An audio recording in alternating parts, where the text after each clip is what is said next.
تعيش وسائل التواصل الاجتماعي حاليا في حالة من الجدل نتيجة لتداول واسع للشائعات والأقاويل حول استمرار تزويد الجزائر للمغرب بالكهرباء عبر خطوط الربط الكهربائي بين البلدين. حملات دعاية منتشرة على تطبيق تيك توك تدعي أن الجزائر قد تقوم بقطع الكهرباء عن المغرب. في هذا الفيديو سنقوم بتوضيح الحقائق المتعلقة بهذا الموضوع من خلال الرد على الأسئلة الرئيسية التي تشغل الرأي العام.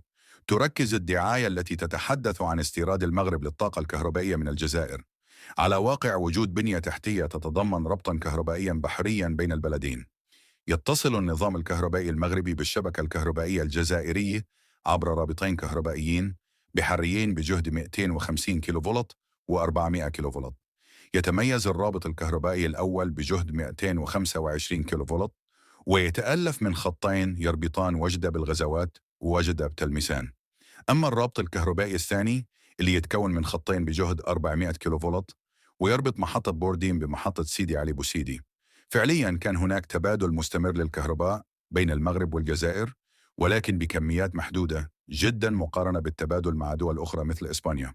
ومع ذلك توقف هذا التبادل تماما، حيث كانت آخر شحنة كهرباء استوردها المغرب من الجزائر في 31 من أكتوبر عام 2021 عقب انتهاء العقد المتعلق بتوريد الغاز. ولم يكن لهذا الأمر أي تأثير على التزود بالكهرباء على الصعيد الوطني.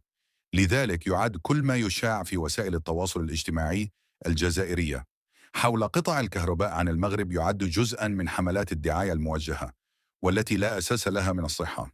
المغرب يتمتع بشبه اكتفاء ذاتي من الطاقة الكهربائية ويحصل عليها من مصادر متعددة